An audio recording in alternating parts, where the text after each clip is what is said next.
ஒரு மிகப்பெரிய லெகசி, ஒரு மிகப்பெரிய பயணம். இந்த 25 வருட பயணத்தை கண்டிப்பாக ஒரு மிகப்பெரிய கைத்தட்டல் மூலிமா தான் நம்மளோட நன்றி அவருக்கு செலுத்த முடியும் அப்படின்றது தெரியும். ஏன்னா அவ்வளோ தூரம் எங்களை இன்ஸ்பயர் பண்ணியிருக்கீங்க, அவ்வளோ தூரம் ரசிக்க வச்சிருக்கீங்க. ஒவ்வொரு காட்சிகளும் பார்க்கும்போது தேட்டர் எங்களை மிரள வச்சிருக்கீங்க. இந்த பயணத்திற்கு ஒரு பெரிய கைத்தட்டல், அரங்கம் நிறைந்த கைத்தட்டலோட இயக்குனர் ஏஆர் முருகதாஸ் அவர்களை மேடைக்கு அழைக்கிறோம்.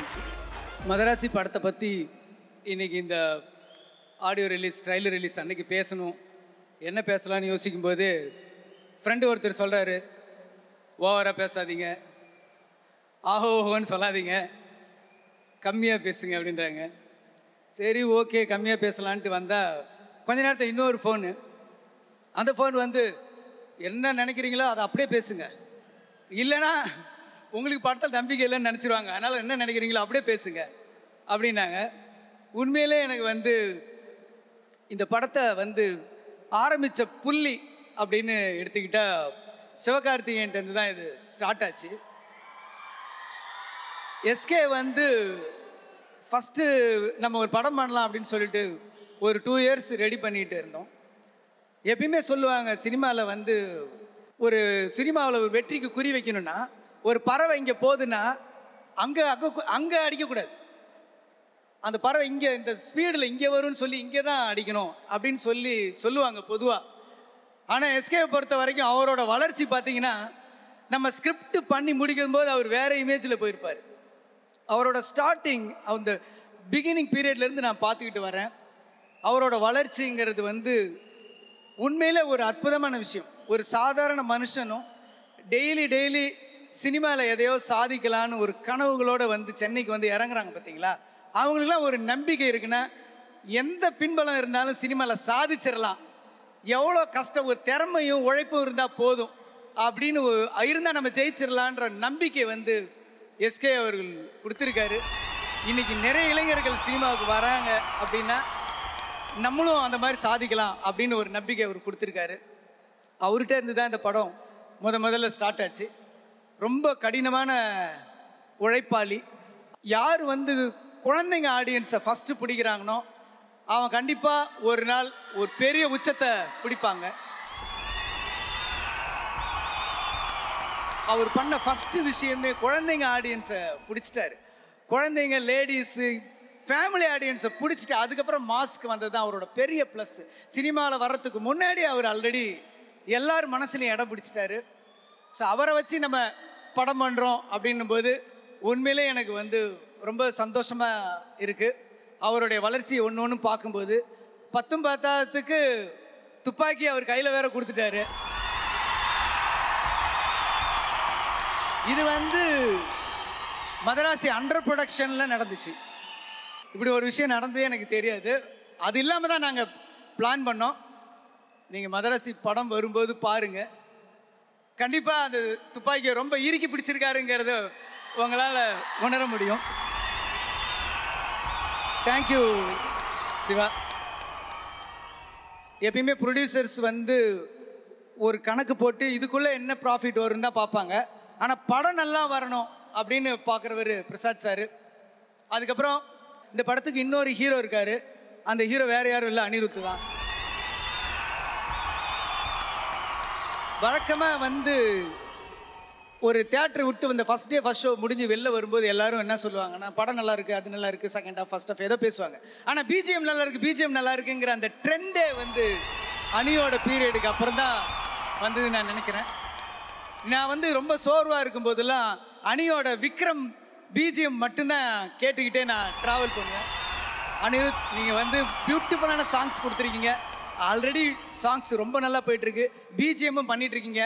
ட்ரைலரில் பார்த்தீங்களா, அந்த பிகினிங்கில் நான் கொடுத்த ஒரு ட்ரைலரை வந்து அந்த லான்னு பண்ணும்போது அதோட கலரையை மாற்றிட்டார். ஸோ அதுதான் நான் வந்து விஜய் சாரோட ஒர்க் பண்ணும்போது ஒரு டயலாக் பேப்பர் கொடுத்தோன்னா அந்த டயலாக் சினிமாவை ஷூட் பண்ணும்போது வேறு ஒரு ஃபீல் கிடைக்கும். அனிருத்துக்கிட்ட நான் பார்க்குற ஒரு மேஜிக் வந்து நம்ம தான் ஷூட் பண்ணியிருப்போம், நம்ம தான் எடுத்திருப்போம், அதே மியூசிக்கை ஒரு பிஜிஎம் போட்டு எலிவேட் பண்ணும்போது அது வேறு லெவலில் இருக்கும்.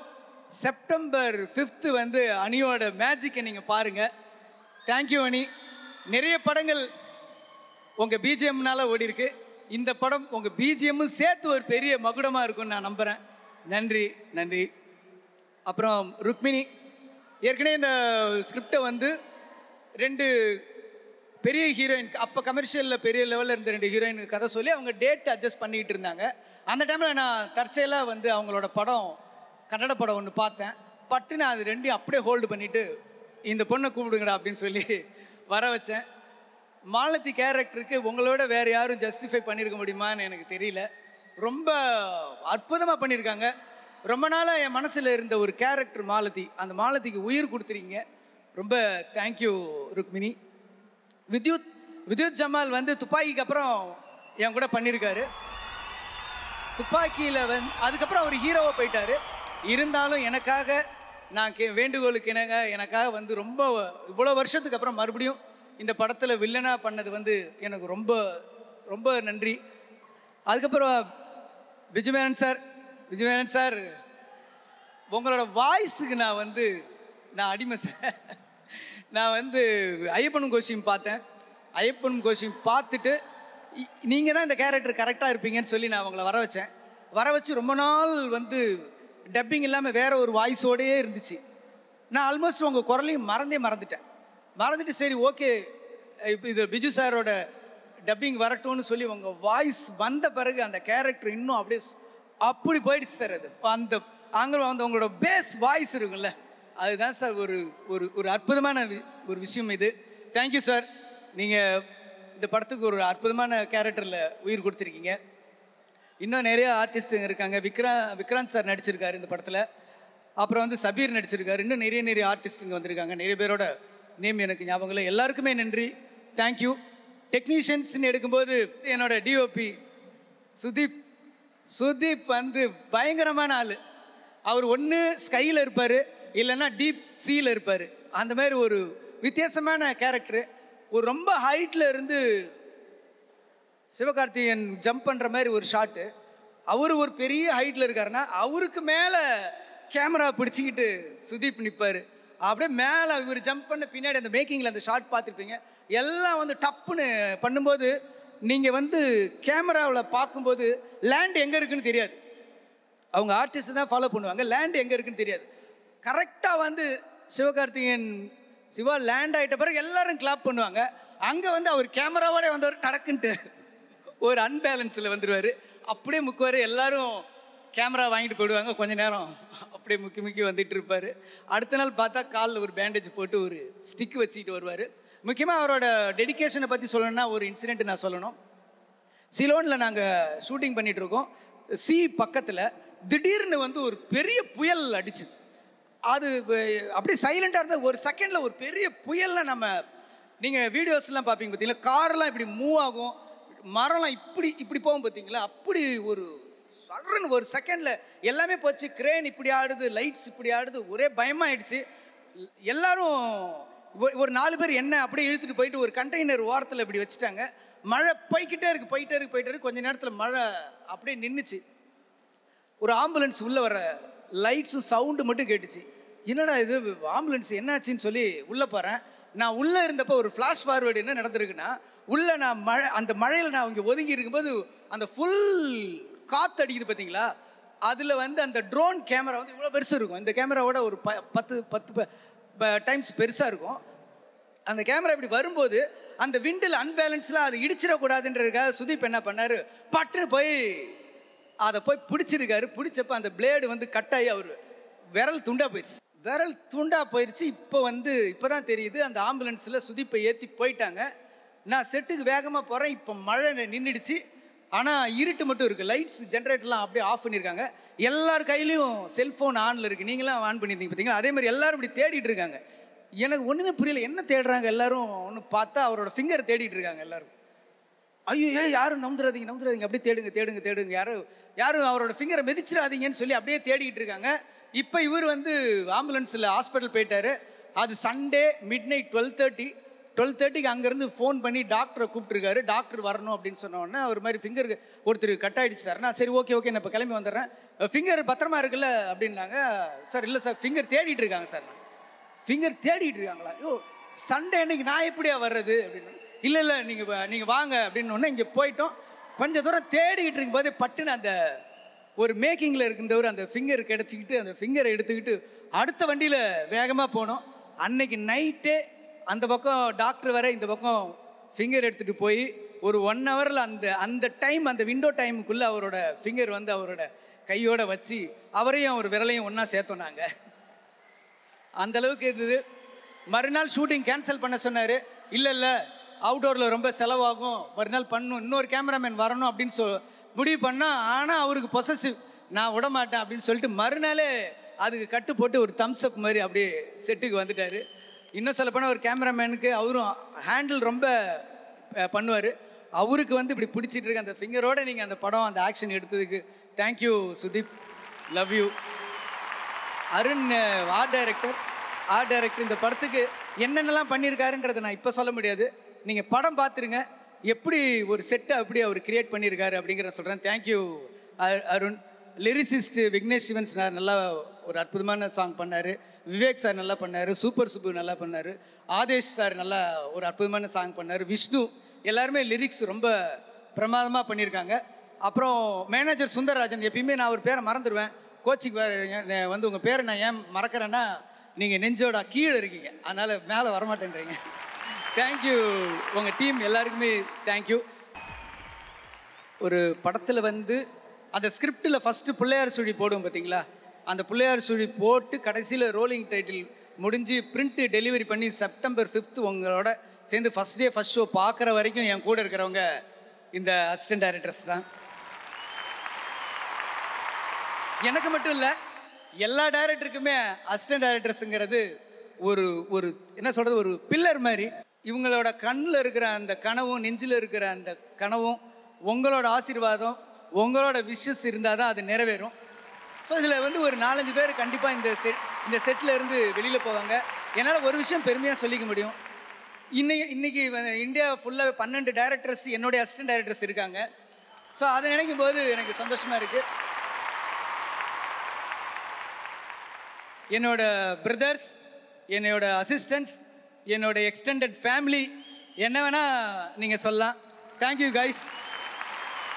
சீக்கிரமாக நீங்கள் எல்லாமே டைரக்டர் ஆகணும்.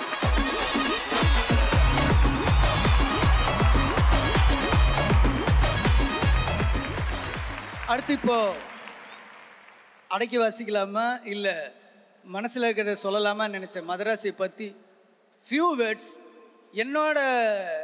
நான் எங்கள் டீம் எல்லாருமே சேர்ந்து எங்களுக்கு சந்தோஷத்தை கொடுக்குற ஒரு ஸ்கிரிப்ட் எழுதினோம். அந்த ஸ்கிரிப்டை நாங்கள் சந்தோஷப்படுற அளவுக்கே நாங்கள் எடுத்துட்டோம். செப்டம்பர் 5 நாங்கள் அடைஞ்ச சந்தோஷம் நீங்களும் அடைவீங்கன்னு சொல்லி நான் நம்புகிறேன்.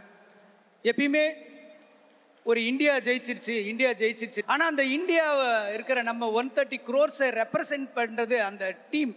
அதில் இருக்கிற ஒரு 15 பேர், அதில் இருக்கிற 10 பேர், அவங்க வின் பண்ணிட்டாங்களா, யாராவது ஒரே ஒரு ஆள் தான் வந்து அந்த கப்பை வாங்குவாங்க. அந்த கப்பு வாங்குகிற ஒரே ஒரு ஆள் நான். ஆனால் எனக்கு பின்னாடி இவ்வளோ பேரோட உழைப்பு இருக்குது. நிறைய பேர் நான் பேரை விட்டுருப்பேன், ஆர்ட் டைரக்டர், நிறைய ஆட்கள் சொல்லாமல் தவறியிருப்பேன். அவ்வளோ பேரோட உழைப்பு, கனவு இருக்குது. இந்த படத்தை பாருங்கள், உங்களுக்கு பிடிக்கும். நன்றி, வணக்கம். Thank you sir. ஒரு சில கேள்விகள் சார். எல்லா திரைப்படங்களையுமே வந்து மக்களுக்கு கண்டிப்பாக விழிப்புணர்வு வரக்கூடிய அரசியல் பேசுவீங்க. அந்த வகையில் மதராசி திரைப்படத்தை பொறுத்த வரைக்கும் ஏதாவது அரசியல் பேசுகிறீங்களா? இதில் அரசியல்னு சொல்ல முடியாது.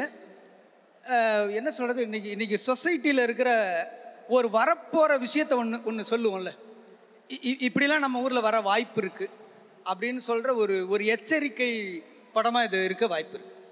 ஒரு எச்சரிக்கை படமாக இருக்க வாய்ப்பு இருக்குது. Okay sir. சார், நீங்கள் சூப்பர் ஸ்டார்லேருந்து நிறைய ஸ்டார்ஸோட ஒர்க் பண்ணியிருக்கீங்க. எங்கள் அண்ணன்ட்ட ஒரு தனித்திறமையாக நீங்கள் பார்த்து ரசித்த ஏதாவது ஒரு விஷயம் இருக்கும். எஸ்கே அண்ணனோட தனித்திறமையாக நீங்கள் பார்க்குற விஷயம் என்ன சார்? அவரோட திறமை எல்லாருக்குமே தெரியும். இருந்தாலும் நான் சொல்கிறேன், அவரோட டைமிங், நான் முன்னாடி சொன்னதான், அவரோட சென்ஸ் ஆஃப் ஹியூமருங்கிறது எழுதுறது இல்லை, அப்படி நம்ம கொடுக்கும்போது அப்படியே அடிக்கிறது இருக்குல்ல, அந்த குயிக்னஸ் தான் அவருக்கு வந்து உங்களை மாதிரி இருக்கிற அந்த இடத்துல இருந்து வந்தனாலே என்னன்னு எனக்கு தெரியல. அந்த ஸ்டேஜில் இருந்து இப்போ வந்து நம்ம அடிச்சுலாம் எழுதலாம், சினிமானா அடித்து எழுதலாம், திருத்தி எழுதலாம். ஆனால் ஸ்டேஜில் வந்து அப்படி பண்ண முடியாது. அந்த பஞ்சை அப்போவே அடித்து அப்போவே நம்ம பஞ்சை ரசிக்கிறாங்களாங்கிறது தெரிஞ்சிடும். ஸோ அந்த மாதிரி ஆடியன்ஸோட பல்ஸு, அவரோட சென்ஸ் ஆஃப் ஹியூமர் வந்து எனக்கு ரொம்ப ரொம்ப பிடிச்சிருக்கு. நீங்கள் அமிதாப் சாரில் இருந்து எடுத்துக்கிட்டாலும், நம்ம தலைவர் எடுத்துக்கிட்டாலும் சரி, விஜய் சார் எடுத்துக்கிட்டாலும் சரி, சென்ஸ் ஆஃப் ஹியூமர், அந்த காமெடி டைமிங்னு ஒன்று இருக்குல்ல, அது வந்து எஸ்கேக்கு வந்து வேற லெவல். அவர் அந்த அந்த ஹியூமரும் அவரை நான் மதராசியில் ட்ரை பண்ணிக்கிற விஷயந்தான். நான் மொத்தமாக அவர் ஆக்ஷனுக்கு மாற்றக்கூடாது. ஏன்னா அவருக்கு விட்ட பிடிச்சதே அந்த ஹியூமர் தான். அதுவும் வேணும். ஆனால் அவருக்கு அடுத்த டைமென்ஷனையும் கொடுக்கணும். அதை தான் நாங்கள் மதராசியில் பண்ணியிருக்கோம். எனக்கு அவரோட சிரிப்பு எனக்கு ரொம்ப பிடிக்கும். ஒரு அழகான சிரிப்புக்கு சொந்தக்காரர். இந்த படத்தில் கேமியோ ஏதாவது பண்ணியிருக்கீங்களா சார்? நான் மான் கராத்தேல உங்களோட கேமியோ பார்த்தோம். அது நான் ஏற்கனவே ஒரு தடவை சொன்னேன், விஜய் சார்கிட்ட இருக்கும்போது சொன்னேன், நீங்கள் ஏதாவது உங்கள் படத்தில் நடிப்பீங்களான்னு. விஜய் சார் படத்தில் நான் நடிப்பேன் அப்படின்னு நான் அப்போ சொல்லியிருந்தேன். அதுக்கப்புறம் நான் நடிக்கலை, அந்த படத்துக்கு அப்புறம் நான் நடிக்கலை. ஆனால் இந்த படத்தில் ஒரே ஷாட்டுக்கு நான் வருவேன். Super super. ஏன் அப்படின்னா எனக்கு அந்த வைப்பு கிடச்சிச்சு. அந்த வைப்பு கிடச்சி. நீங்கள் சலம்பல சாங் பார்க்கும்போதே உங்களுக்கு அந்த ஒரு ஃபீல் இருக்கும். துப்பாக்கிங்கிறது அது ஒரு வெப்பன் கிடையாது, அது ஒரு மெட்டாஃபர், அது ஒரு கனவு, அது ஒரு இடம். அதை தான் அவர் சொல்கிறாரு. அதை அவர் ஸ்ட்ராங்காக பிடிச்சி வந்திருக்காருன்றது என்னால் உணர முடியுது. சார் லாஸ்ட் ஒரே கொஸ்டின் சார். இப்போ சொன்னீங்கல்ல உங்களுடைய சொல்லுக்கு ஒரு மிகப்பெரிய சக்தி உண்டு.